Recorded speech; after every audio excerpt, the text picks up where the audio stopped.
What's up, ladies and gentlemen, boys and girls around the world? I would like to welcome you back to the Real Talk with Zuby podcast. On today's episode, we've got on a special guest. This is Joe Hart, who is a coach to many athletes. So welcome to the show, Joe. How you doing? I'm doing great, man. How are you? Yeah, I'm all blessed, bro. I'm all good, man. I'm feeling fresh as we're recording this. It's on a Monday. I've come back from the gym not too long ago, so I am overall feeling positive and ready for the week. Got to keep those gains going. Yo, man, always. Absolutely. Best day of the week. Can't complain. Monday, yeah? Yep. Okay. The fact that you said that tells me a lot about you. Yeah. You can tell a lot by Absolutely. people whether they love Mondays or whether they hate them. Yeah. It's Monday is like that's just the chance to start fresh. And when you're excited about life, Monday is literally the best day. I agree with you there, my brother. So tell us, why are you so excited about life? You know, uh, it's just in the past year, I've changed my life in a lot of different ways, and I could dig into that a little bit deeper later on. But when when you make some changes in your life and you consistently work towards those over 3 months, 6 months, a year, 5 years, whatever it may be, um, you realize that each day you have is a blessing Mhm. and you don't really want to waste any of that precious time because when you think about it, time's our greatest asset. We never know when it's going to end. Our life could end tomorrow, it could end next week, or it could end 100 years from now. We never Mm. know. So I try to live each day as if it's my last to the best of my ability. Not all days are going to be great, but I do my best to make each day great and a chance to improve myself. Awesome, man. So I want to find out a little bit more about yourself, man. So where are you from? Who are you? What do you do? And what has been your life story so far? Share that with the Oh, audience. awesome. So, as you already said, I'm Joe. I grew up in Georgia for the most part of my life. Uh, Grew up in a middle class family. Parents were divorced, I think, when I was in eighth grade. Um, Not a big fan of divorce, but their divorce was probably the best version of divorce, I guess you could say. They both get along really well. We all still hang out. They always live close to each other, so we spend half the time with my mom, half the time with my dad during the week. Mhm. Never had to worry about switching schools or anything like that. So I was really blessed in that way because a lot of divorces that I hear about or with athletes I coach, don't always go that way. Mm. So I grew up playing baseball. Baseball was my passion for a while, and when I was 16, I decided I want to get a job. 1 second, bro. If you can not hit the table because it's coming through the mic. Oh, my bad. No worries. I just want to say that early in the podcast. So baseball was my passion. Grew up loving it, and then when I turned 16, I wanted to work, and I know that was a little bit of a disappointment to my dad because he loved watching me play, and but I knew that I liked baseball, didn't love it anymore. So my first job was a janitor at a Gold's Gym, and worked there through the last couple of years of high school. Went off to college, University of Dayton in Ohio. Go Flyers! And studied exercise science there, and ended up getting into cheerleading, which I thought would be the farthest thing from sports what I would get into, and ended up doing that for 4 years. Loved the idea of competition, the idea of like getting in probably one of the best shapes of my life. And my sophomore year, I started learning how to coach basic skills, tumbling skills, stunning skills. And since then, now I've been coaching all star cheerleading for this will be my 11th year. Oh wow. Okay. And so that's kind of like where my life took me from college. I went back home for a year after graduating. I personal trained in Atlanta, moved to Florida, and personal trained there for a little bit. Kind of hit a little bit of a rough patch. Didn't really love the personal training as much anymore, Mm. and started bartending and What serving at what a was it? What was it that you were not loving about it? Was anything in particular? Um, I was driving, 45, 50 minutes each way. Mm. And when you wake up at 3:45 in the morning and then you have a client not show up and they live 5 minutes down the street, Ah. that was, after a while, it becomes a little difficult. But then I kind of felt like maybe this necessarily wasn't my calling. I did enjoy it. I liked the high energy. I liked seeing people make changes in their life, but I thought maybe this quite isn't the path God has for me. Mm. So I took a chance, moved to Florida, kind of start something fresh, help out my grandmother. She's from there. And that's where I met my wife while I was bartending at a country club down there. And so after dating for 4 years, proposed. Luckily, she said yes. And about a year later, we got married and moved up to New Jersey. And so I've been in New Jersey for almost 2 years now, and Mhm. been coaching up here, um, Cheer Force Elite. So I know it's been a crazy journey to think um, one little change in college, uh, just by deciding to do cheerleading, which was not considered the most manliest sport Yeah, alive. I was gonna say And at that stage, what was the I mean, how did that happen? So you got involved, I take it, like as a cheerleader? Is that right? right. Yeah. So So how did that happen, and what was the response and feedback like? um so they have a day on campus where it's like all the student organizations and clubs and community come out, and it's a chance for you to get involved, especially for freshmen. A chance, a lot if a lot of them are away from home, they want something to do to keep themselves occupied. Mhm. And the cheerleaders that were out there they always have a hard time looking for guys to get involved. Yeah. And a guy on my floor shot me a message, and he's like, "Hey, I'm thinking about doing this. Maybe you should do it too." And I was like, "Nah, I don't think so. Like, I played baseball. That's like not for Yeah. me." And he goes, "Well, the girls are pretty." And I Yeah, was I like, was Well, I was gonna say well, let like me as a let me come down to take a look. Like, let's. I mean, this would be a great way to meet some girls and yeah, yeah, stuff. that's So literally what I was thinking. I was like, that would be a like a very good in. yeah, so I went down and went over to talk to him. The guy's like, "You interested in this?" And I was like, "I don't think so." And he goes, "It's a great way to meet girls." Yeah. And I was like, "I mean, you're right." And he goes, "Why don't you just come try out a practice? I know it's going to be completely new, but come try it out and see what you think." And so I said, "All right, let's do it." Mhm. So we I went to practice. It was one of the most awkward experiences of my life because I had no idea what I'm doing. I wasn't swinging a bat. I wasn't pitching. I wasn't, taking batting practice. It was like trying to learn how to toss human beings in the air. Mm, So uh, stuck it out for a couple weeks and thought maybe I could go with this. So okay. uh, stuck with it all 4 years. Enjoyed it. Made a gym. I saw the potential positive impact I can make on a younger generation, a generation that sometimes doesn't have a necessarily a male figure in their life, depending on their family situation, or maybe they're going through hard times at schools, bullying, or they just need some type of support. And so throughout the past 10, 11 years, I've done my best, or I do my best every single day to make some type of positive impact, not just as to become the best athlete they can, but to train them mentally and physically and to push themselves past the normal limits of I can do this and I can't do this. Like you Mm, can do whatever you put your mind to. It's you hear it all the time on this side of Twitter. Social media is, consistent action is key. And it mhm. really is. If you really want something, you can actually go and get it. And that's what I'm trying to teach them. Yeah. So it's been a huge blessing in my life. I don't ever plan on ever stopping. Um, each year comes with new opportunities, new Mhm. athletes, and yeah, it's just been a huge blessing.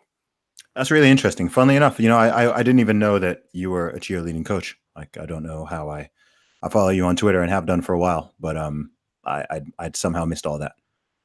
Yeah, I think people. I don't. I post about it every once in a while. It's Yeah. not huge. I think people assume like I'm some life coach, and I'm not.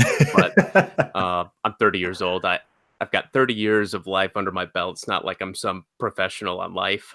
So, but yeah, You'd be surprised, I had my first life coaching client last year and, really, really helped to change his life despite the fact that I mean, he approached me for it and I was like, "Hey, I don't think I'm qualified to the term life coach is a weird one because it doesn't sound like anyone in the world is qualified to do that job just because of the title, Okay. right? It's such a heady title, like a life coach. It's like, well, you know, you could coach like aspects of life. I'm like, hey, I haven't figured everything out myself, so I don't know how I can coach somebody on that. But you know, despite having some imposter syndrome, you know, at the very beginning, I very quickly realized, you know what, like I'm qualified to do that, and I think you may find that you yourself are for, you know, a ton of people, both people younger than you and people older than you. If you've got like a certain mindset and a certain way of seeing the world and understanding things and communicating, then I think it's something that a lot more people can do than maybe they realize. That's what I found for myself anyway. No, I agree. I've actually had a couple people, you know, you get the DMs all the time too. A Oh ton boy. of people do, and you get them for a lot of different reasons, I'm sure. But What are you trying I've to say? had, I get, you know, a handful of, hey, I'm in this situation. I'm 20 years old. Um, what do you think I should do? Mm, And I think back to when I was 20 years old and what I was doing and what was going through my head. And the fact that they're able to reach out, which is really cool. And for me to give my honest opinion and say, "Hey, if I was in your situation, this is what I would do." Because it's probably part based on life experience. And two, if there was something I wish I would have done when I was younger, that's what I tell them. mm. Yeah, well, But the internet is crazy, man, because it's amazing how, you know, people can have like all these kind of, I mean, you can mentor people without knowing you're mentoring people, which is really weird. Like I know being a musician and doing what I do, I know that there are people who I inspire and who look up to me in certain ways, but sometimes you kind of see something in real life or receive a message online that makes you realize like to what degree that is. And it can be both humbling, it can be flattering, it can also be like a little bit scary in a way because I'm like, oh gosh, like I didn't realize, you know, like people were looking at me like in this sort of way. You know, because we all know we're imperfect and everything, and we're all working on our own lives. But I do think that's for all the negativity on social media and online and stuff. I think one of the amazing things is you can just kind of quietly be a mentee to people. You know, you can just follow people who you find inspiring on in different ways, and they can be affecting you in a way that, you know, they don't even realize. no, I completely agree. I had a DM last week actually. Someone says, "I don't know what I'm living for." Oh And gosh, that's like that's one of the tough ones. Not that they were considering hurting themselves, but it was just this like that's kind of stuff that we don't really talk about enough, I think, on Twitter or mm, this side of social media is like you get the cool stuff like, hey, I appreciate your content, and that's all great and fantastic. And then you get the people who are going through like legit real tough situations, sometimes situations that I have no experience in. hmm. And so it's you almost feel like you're trying to be a therapist at times. Dude, it's weird. It's weird. I a couple weeks ago, I had a guy in my DMs who was suicidal, man, and Yeah. it was the weirdest thing. Like, because it's the internet and you don't know who's on the other side of the thing. A part of me was like, is this like an elaborate? You know, you don't even want to think that, but a part of me is like, is this like an elaborate troll, or is, you know, is someone trying to, is someone like, you know, just trying something and, you know, trying to see how I'll react? And then I was like, well, I don't know, so let me just respond, you know, assuming this is serious. Like, I don't know. I've never communicated with this person before. I don't know why of all people in the world, let alone someone they personally, like, I don't know why I'm the person who you'd come to with this thing. But I'm like, gosh, I'm here like talking someone out of on Twitter DM. Yeah. I'm here on Twitter DM talking someone out, like trying to tell him, no, you know, your life has value and, you know, you might be in this situation now, but think about this and think about that and consider this. And I'm here, like, I was like, it was the weirdest thing because I'm like, dude, I have no training. I have no training in this regard. I have no experience. I'm not a therapist. I'm just trying to, at the same time, I'm just trying to keep it 100 and be like, look, man, I was like, I don't know you, but I know that what you're going through is temporary. No matter what it is, no matter how bad you think it is, this is what you're considering in your brain right now is not the way forward. This is not the way out. This is not the right thing. You've got value. You've got potential. And yeah, like I don't know, like fingers crossed. Like I hope that that came on board, but it was it's just weird. Yeah, it was just It it is. was the weird it was weirdest thing, weirdest thing. It's like through social media, you become so much more aware of so many things that 10 years ago you'd have no idea. Like, Mm. the fact that that we can do this right now, 10, 15 years ago would have seemed kind of insane. Like, we can record a podcast just through a DM. It happened through a DM. Um, you can you can message you can communicate with just about anyone in the world. May not be able to respond back, but you have that ability to communicate with someone. Mm. And yeah, you never really know, like you were saying, like the type of impact you're having on people. So it is a little bit scary at times. Like, is Yeah, this like, are people understanding what I'm saying? Are they getting the message? Um, and yeah, sometimes the messages are I'd say 95% of the messages are fantastic. Sometimes, you get the trolls in of there, course. Yeah, of but course. those I just delete and move, or I'll read and I'm like, all right, that's enough. And Mm. I won't even respond. Um, Too much Sometimes it time. sometimes it's hard to tell the difference though now. It is. That's the weirdest thing is like sometimes I'll receive something and I'm like, I don't know if like I'm not sure how to deal with this because I don't know, is this serious? Is this like someone just trying to get a reaction? Like I don't know. And I have had times where like I don't know, I think I've thought it was the latter. I mean, even before my profile really grew on social media, just as a rapper, as an artist, like I'd had that sometimes, over the years, especially like I remember early on in my career one time, like getting this like long email from someone who was like saying they were a fan of my music and they were like this long story of like all this stuff going on in their family and with their parents and they were like, oh, can you they I think they wanted me to like talk to their mom or something and like and I was just like I don't I was like, what do I do here, man? Like like I'm like I don't know. I think like their parents were having some problems, and it's like, yeah, like I don't really have a father figure. Like I'd love it if you could talk to my mom about. And I'm just like, I don't even know who I'm talking to here. Like yeah, it's strange. It's not stuff I've like really spoken about much in publicly, but yeah, you'll find as your profile rises and more people look up to you.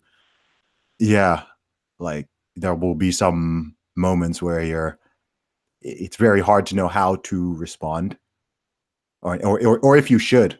Like sometimes you're like, Right. do I respond to this?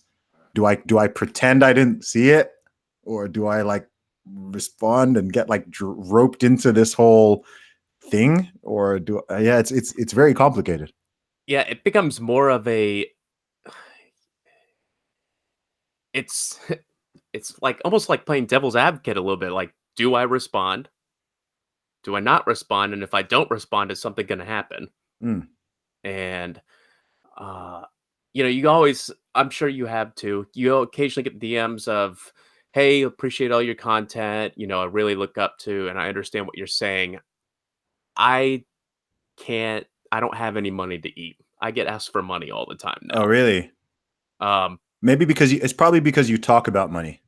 it probably I is. think it's because you talk about it. Like I very very rarely talk about money directly. So I think as a result, like I think the things I get are more like I don't know, they might be more like political in a sense, or like Oh, you've gotten someone political. I had no idea. or someone someone who's got a maybe like the ones I get a lot are people who are employed at different companies, or people who work in people who I don't know work in music or work in entertainment or anything like that, and they've kind of just got like these crazy stories of things like that have happened to them that they just kind of want to share with me, like, oh gosh, like such and such happened at my work, and I really respect you being so outspoken about certain things because gosh, like I can't do that, so I feel like you're speaking for me, kind of thing. And I'm kind of like, that's a bit of a big responsibility. Like i'm Yeah, just I'm just trying to speak for myself, man. I think I'm not representing, I'm not no one voted for me. I'm just kind of yeah, saying what I think is true. yeah.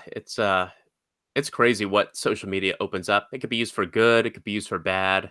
Mm. People could use it as a neutral way to waste time. But the way I think about it is we literally live in the greatest time in human history as far as technology, as far as communication abilities, as far as opportunities.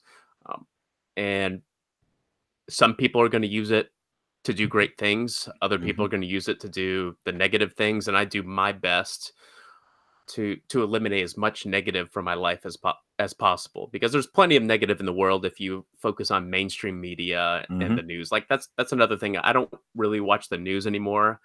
I cut that out of my life about a year ago. Yeah. I see some headlines here and there. You can't really avoid it altogether, Yeah. but um, I can say that my life personally is happier without all the negativity. Because when I used to watch the news, it was this, especially being near Philly, it was always this person was murdered, this person was Mm, murdered, this mm, person got caught for fraud, this and that, drug overdose. And it's not that I'm trying to ignore the problems, because I understand that they're there, but I feel yeah. like my energy could be more focused on trying to put a positive outlook Mm, in certain areas, and maybe that helps change someone's life through that. Maybe yeah. not necessarily for the people on the news, but someone else who's thinking about doing something bad or hurtful, maybe they change their mind.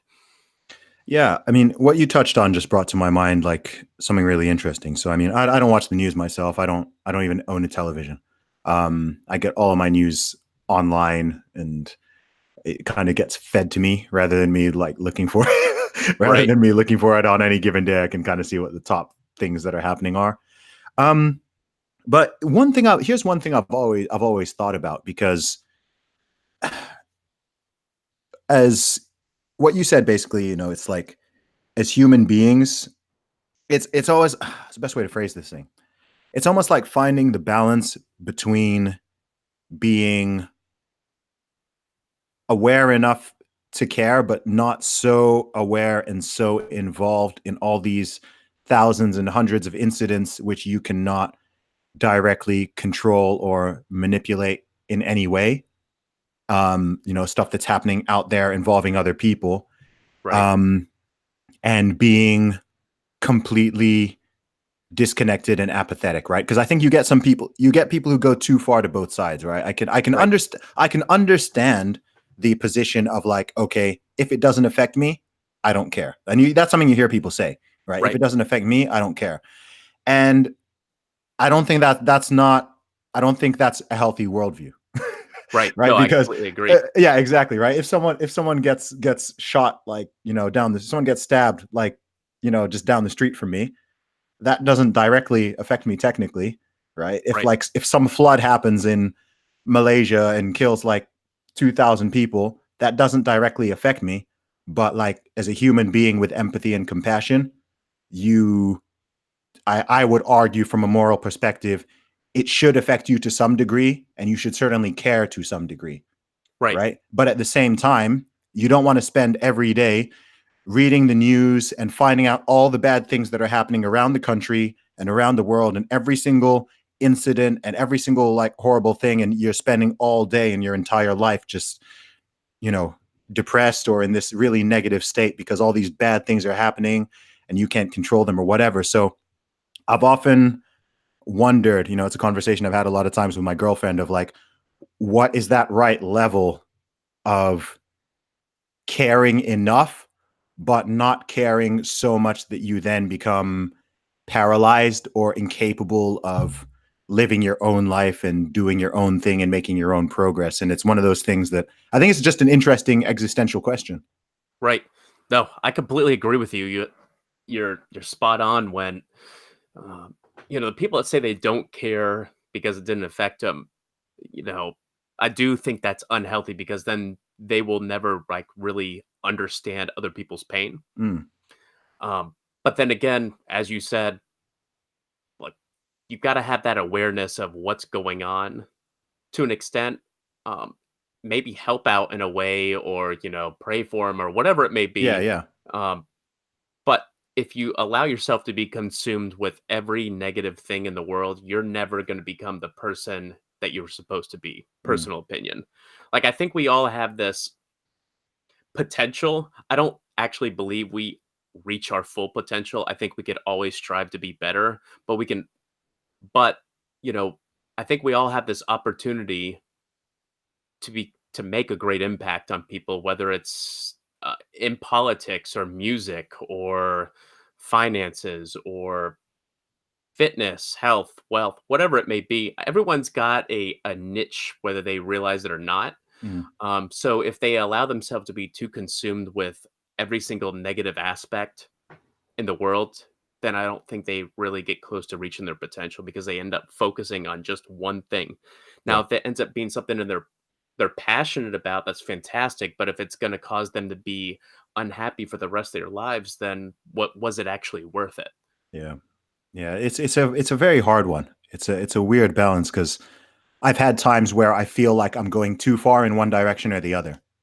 Right. I've had times where I'm like, man, I'm becoming a bit like too apathetic and just, caring about, myself and those close around me, but becoming a little bit ignorant or uncaring or cold about all the crazy stuff that's going on in the world and like all the bad stuff. And, you're hearing about certain things and you're like, oh gosh, like I didn't even, I could at least, yeah, like I guess some people say, yeah, well, oh, well, I can't do anything about it. And it's like, well, maybe, but I guess this may be where like the spiritual or religious side comes in because I'd be like, well, I can at least pray for the things I can't go and fix and heal everything, but I believe in God. I believe, okay, well, I can at least pray, and maybe by me putting out, I don't know, the thought or energy or something, it has some kind of impact. Like I don't know. This is when you Right, get into a whole level of life that we don't even know about really. Like I don't know how prayer works. I don't know how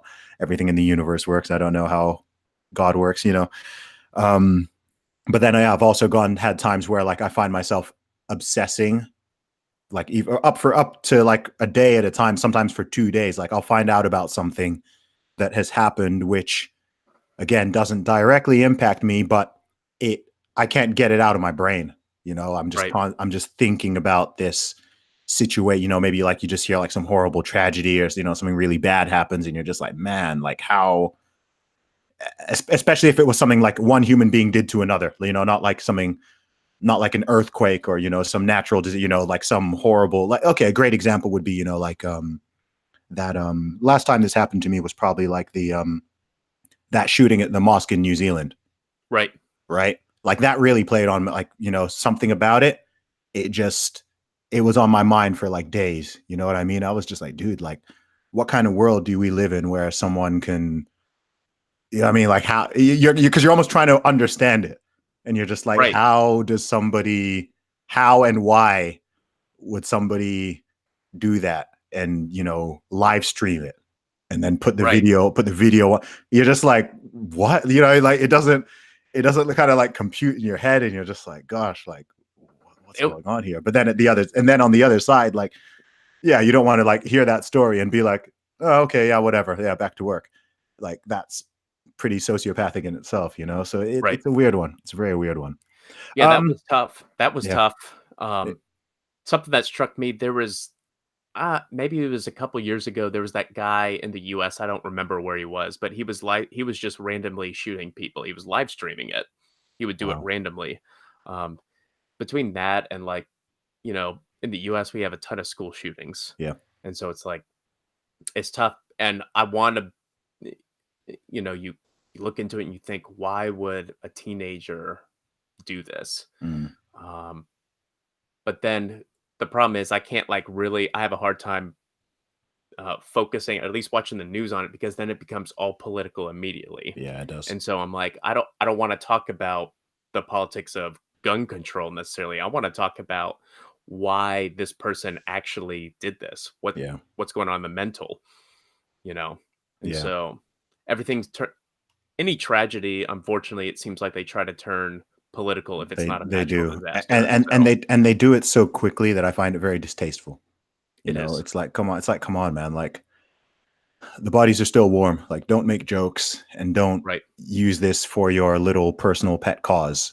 Right? It's Right. like at least let the dust settle, let people grieve, let people come to grips with what has happened before you start going on your little tirade on Twitter or if it's journalists on their newspapers or whatever about like, oh, and it's just like, dude, like have some decency, you know what I mean? Like Right. let it cool a little. Let it cool a little. Absolutely.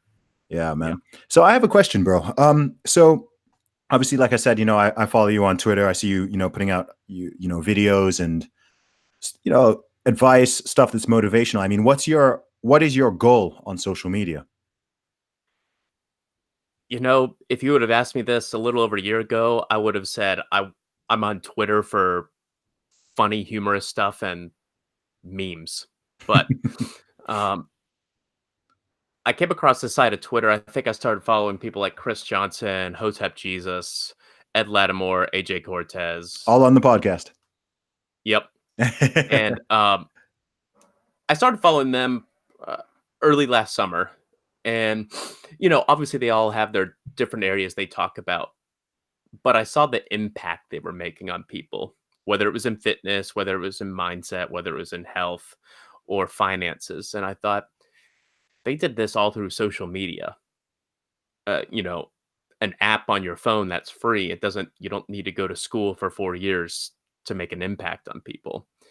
And I thought this would be cool to in turn like help other people that maybe follow me. But first the key was like I needed to change myself. At the time I was like 25 pounds heavier. I was recently married. I was loving my wife and everything, but me internally I wasn't happy. Mhm. I just woke up every day wondering, I'm almost 29 years old at the time, and what have I done with my life? I was questioning, if I had made any type of impact or if I was living up to any sort of potential that I had told myself I would when I was younger. So I started making changes in my life. I lost the weight, got more active, still continued to coach during this time. I um, changed the way I was eating. I paid off my debt. Paying off debt was a big thing for me because I had this debt hanging over from our honeymoon that I put Okay. on a credit card, which I regretted. I knew better than that. I've been raised, I just don't get in debt, don't get in debt, and I did. And Mhm. so I thought if I can change these things in my life, I can then tell other people if they're going through a situation similar to mine that they can do the same thing. I think as a society, we're so fast paced, we overestimate what we can do in a day or a week, but we underestimate what we can do in a year. Mhm. Um, we can always say, I want to get these 10 things done in a day. And then at the end of the day, you realize you got two of them done, and it can be a little disheartening. But if you set some type of goals or plans for over the course of a year, like my life's done a complete 180. Okay. And through me sharing my experiences through specifically Twitter, it's just given me an opportunity to connect with great people. Um, I've met up with a couple people in person, hopefully meet up with a bunch more. But as far as my goal for social media, I'm just trying to put a to the best of my ability a positive outlook that life could be tough now, but if you really want to make some changes, whatever changes you're trying to make, wherever you find that you're the least happy or you're struggling the most, like you can make the changes. You just gotta want them, but Yeah. you got to put in the work. We're used to this fast pace. We're used to seeing like we're bombarded with this information on a daily basis, fast, left and right, and sometimes gives us a hard time to focus. We lack focus.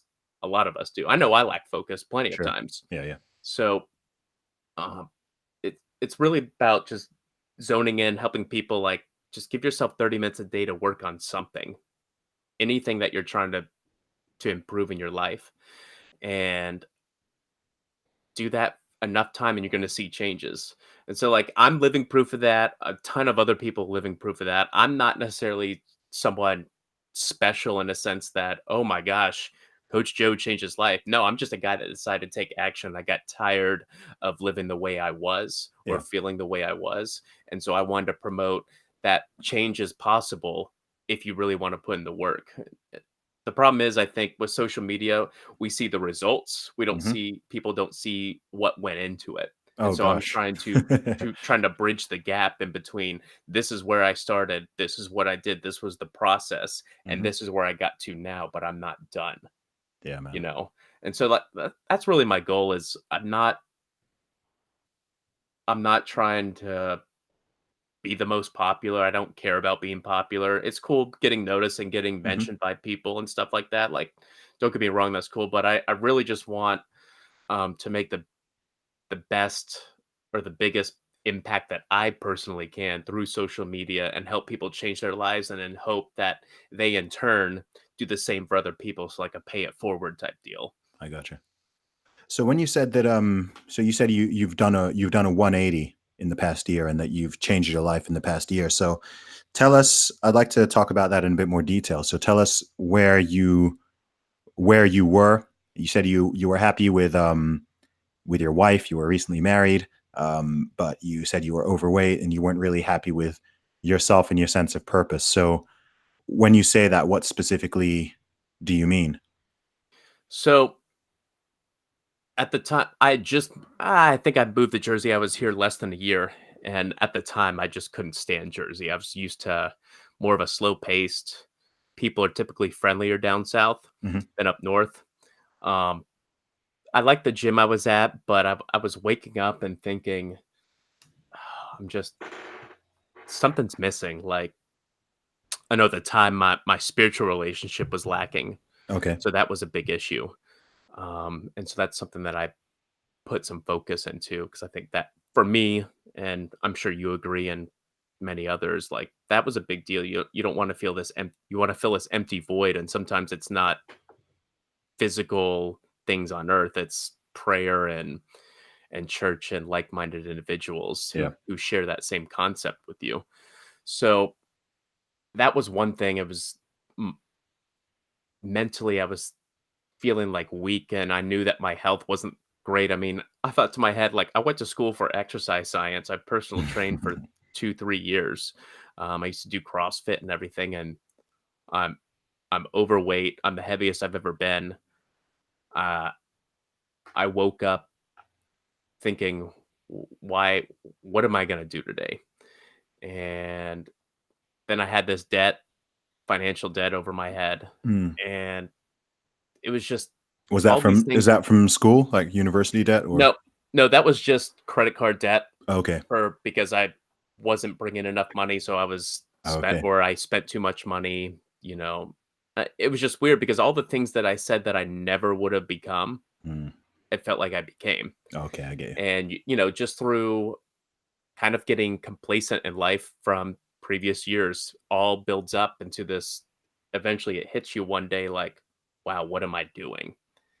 And I guess the moment where I decided to make a change was I can remember waking up one day, looking at myself in the mirror and saying, "You're better than this.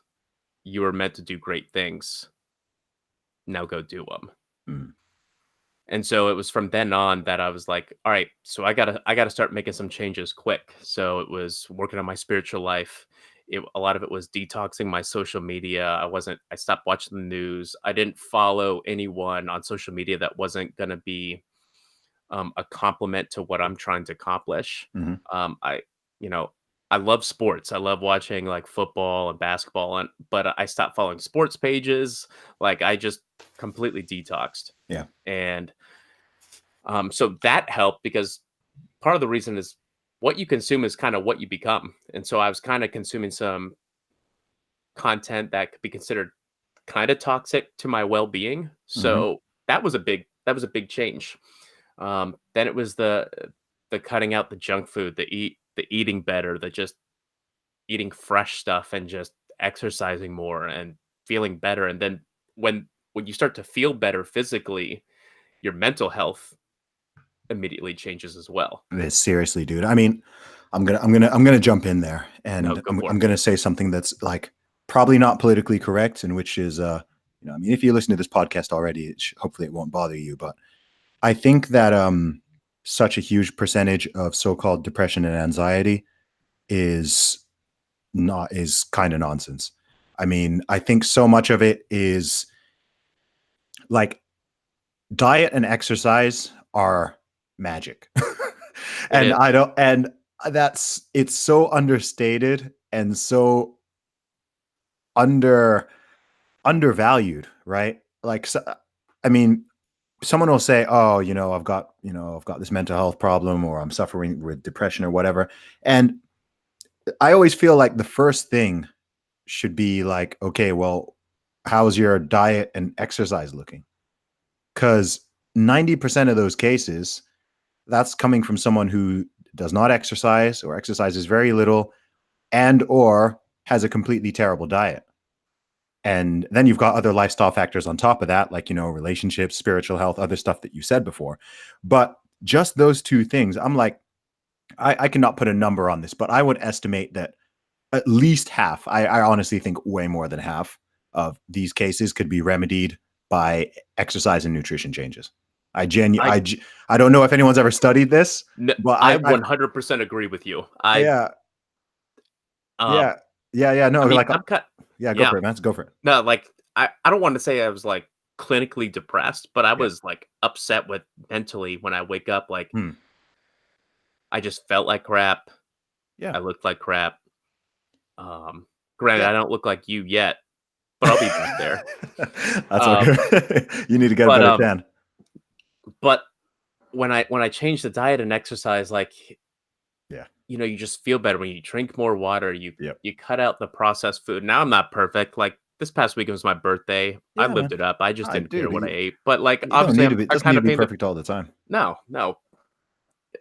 But you know I completely agree with you.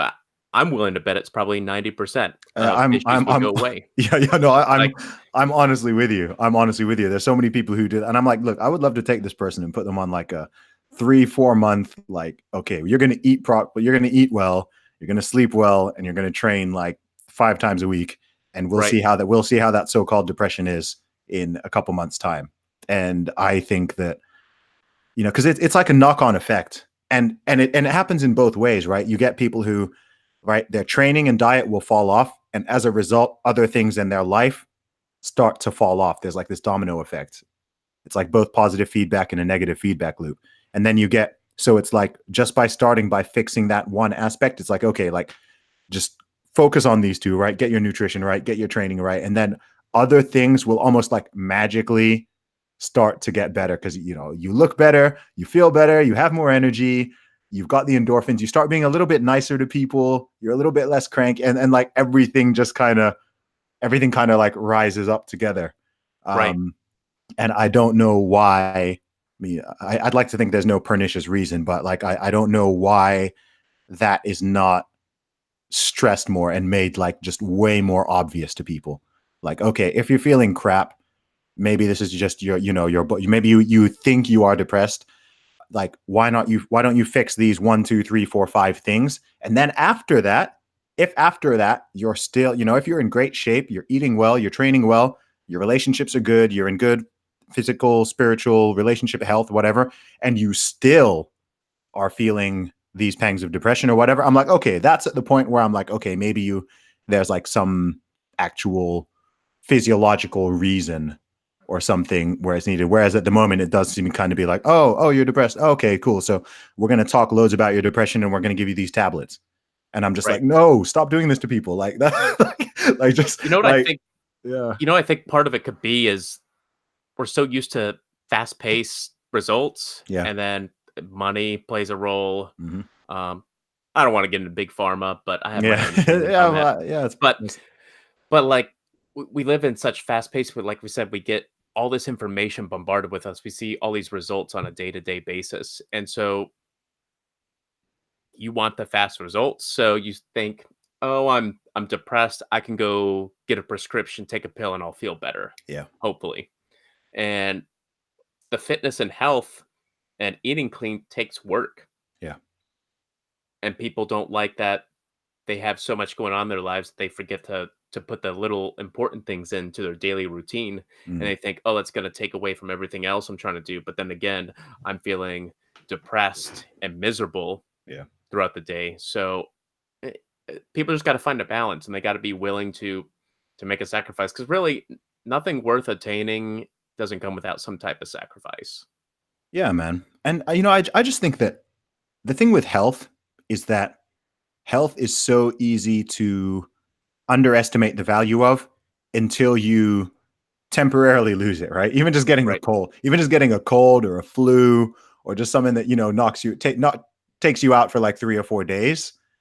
Like, I mean, let alone somebody who develops some kind of like serious terminal illness. I mean, how much, I don't know, talk to somebody who's like super duper rich, but they're like old and they've got some really debilitating disease. Like, how much would they pay to get their health back? Right. Right. And that should show you, okay, you know what? Health is more valuable than money and time is more valuable than money, because Right. people who are in that position would very gladly trade millions of dollars or pounds to get their time back and to get their health back. So, Absolutely. you know, those things. So it's weird to me, like, yeah, we live in this time where everybody prioritizes money, right? Pretty much everybody, everyone's like, money, money, money, got to work, got a job, got to get this money. And, that's fine. But when people start completely jeopardizing or sacrificing their health, especially in the mid to long term for that motive, I'm like, you're getting things twisted here. Right. Like I'm big on like, yeah, hustle, hustle. Like I'm someone who's like that. But Right. if you are like, I don't think it's cool when people, I'll see posts on Twitter or like Instagram or whatever, and someone be like, yeah, like I haven't slept for 3 days. I've just been hustling. I'm like, no, I'm just like, no, bro, like that's not like sleep, like, No. sleep. And then like you can hustle better tomorrow and you'll actually Right. be effective. Right. Or someone is studying for an exam and they're boasting about, yeah, I've done like 2 all-nighters. And it's like, yeah, but how much of that, what you were learning actually went in your brain, right? If you're just fried and you're just sitting there, yeah, you can say you were in the library for 12 hours, but I probably could have accomplished as much in 2 because I'd actually be like fresh and it would actually go in my brain. Right. So yeah, I think as soon as people start massively sacrificing their health for the sake of money and stuff like that, I just think it strikes me as backwards logic. It's just like, no, like your health, like you can, dude, you could lose all the money you have and you can make it all back plus more. And you can do Exactly. that. You can do that multiple times in your life too. Like so many people, you've got people who've been rich and then broke and then rich and then broke and then rich again. And it's like, you can do that or anything in between it. But like, man, the clock keeps ticking. Like the clock keeps ticking. And your health, like if you really, really jeopardize your health, then it can be very difficult to get it back in certain situations, So Yeah. yeah, I think that's one of the reasons why I'm so like, a lot of people don't understand why I'm so like into the gym and training and stuff like that and why I have been for so long. But what I do love is when I kind of get someone into the gym and they start training and like when they have that own realization moment, like, oh my gosh, how did I not do this before? This is amazing. Right. Yeah. Kind of like the people that don't understand running and then they start trying to run because they're doing a 5K or 10K and then get that runner's high. Yeah, yeah. Not that I ever got a runner's high. I used to run. Um, you know, it feel good when I was done. I never really enjoyed training for the run, Mm, but it is kind of that health high. Like, wow, I feel good. Like I'm waking up feeling refreshed. Like yeah. I'm 40 years old, but I feel better than when I'm 20. And seeing the results from when they come to that realization, they realize, why haven't I been doing this the Yeah, whole man. time? But it's cool because then most of the time I like to think that they continue to push for that and they help get their family members. I'm in my mind kind of with the whole depression, I'm willing to bet if everyone exercised and ate properly that,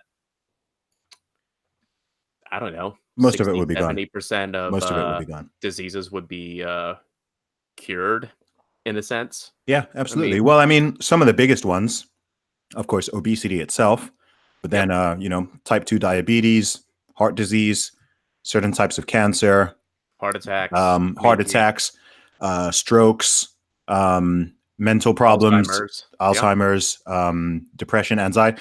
All of these things can be greatly reduced with exercise. And again, like, I don't know why that's not better known.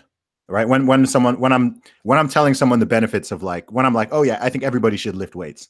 And people are like, why would you say that? Like, I don't want to be buff. I don't want to be jacked. I don't need to be as big as you. What? it's the Like, worst and, response I and ever.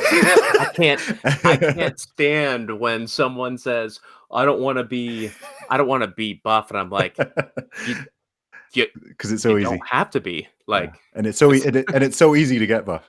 Yeah. It took It 3 just happens workouts. overnight, like Yeah. everything else. Yeah, man. It took me 3 workouts to do that deadlift. Y Yeah. Um Oh, and then only 2 workouts for the bench press after, so Exactly, man. Exactly. Yeah, it's really weird. Like, so because I think a lot of it is genuine naivety. Like, I'll tell people some of the benefits of exercise and resistance training, and they genuinely didn't know. Like, I'm like, yeah, it reduces the risk of certain types of cancer. It reduces the risk of that.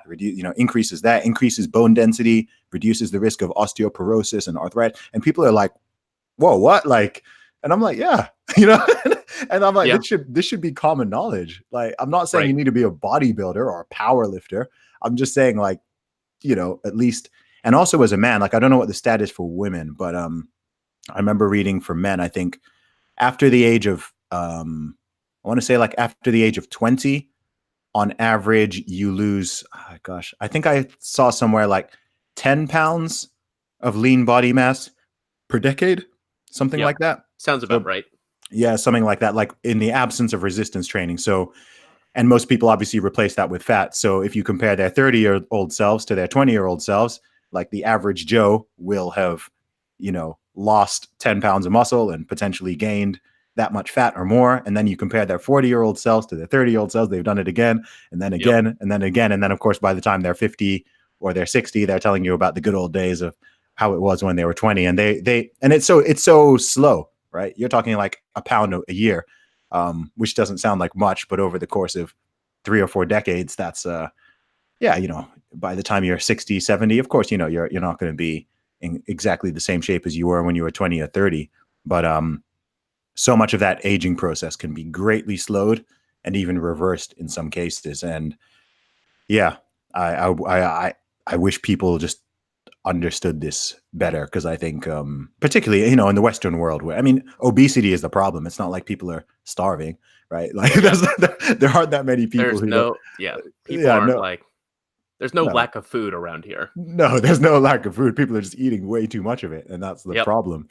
Um, I thought it was so I went to Europe, I think it was 2011, and, you walk around, you see at the time, I was in Italy and France, okay. and, you look around, you're like, most of the people who live here are thinner in general. Hmm. 1, because they walk everywhere. 2, they're not stressed out about work as much. And then, you go, I have a huge appetite. Like, I can eat a lot if I really want to. So, like, I can remember going to a restaurant and thinking, I'm starving. And you get the portion size and for what the price was. And I'm like, this ain't a lot of food. Yeah, you felt ripped off. And then I realized I was like, no, it's just because I eat way too much. Like, Dude, this is who I am. in America, Like, even compared to the UK, the portions are ridiculous, dude. it is. Yeah. In America, like, you get like 50% more food. Yeah. If I My if I wife were was just in the UK for, Oh, okay. she went, her brother's a flight attendant, so they came over, did a day trip, I don't know, 8, 10 months ago. And she said, yeah, the food was great, but the portion sizes are way smaller. I'm like, yeah, as it should be. Yeah, yeah. It's so weird. Like, people get used to, like, people from the UK go to the States and they're just like, whoa, what the heck is this? Like, Yeah. there's only one of me. Like, what do you mean? Like, what's all this food?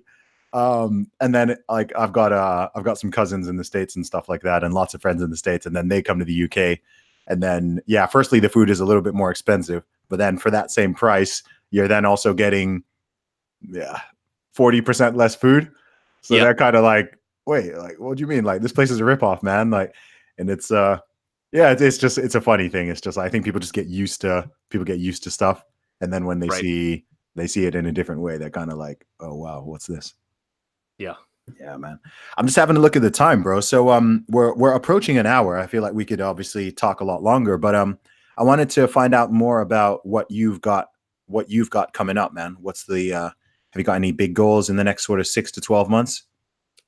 Well, I talk a little bit, well, I talk a decent amount about muscle or money and like side hustle stuff. And so, like, I created the course on like arbitrage and flipping because I just, I've seen other people do it, but I haven't seen like a product out there. So that's why I created one, like a course to show people like just how easy it is to to make a couple extra $100. Maybe it's $500 or 1,000 a month doing Hmm. that. So um, I'm planning on adding to that down the road. Um, as far as goals with social media, I'm really hoping to set up some sort of meetup. I know that like there's already some of those that happen through Twitter, like I think was it 21 Con, and then like Mm. the Men of Excellence that Bill Masser put on, Yeah, men and of character. or Men of Character, that's what it Yeah. was. And I think it's all great. I know I'm not sure if you follow Paul Dominic, but me and Paul live fairly close to each other, about an hour away, and so we're hopefully going to try to set something up in the coming months, just to meet up with people, like just to talk, just to hang out, get to know them. It's cool meeting people, Mm. and really just continuing to coach and showing my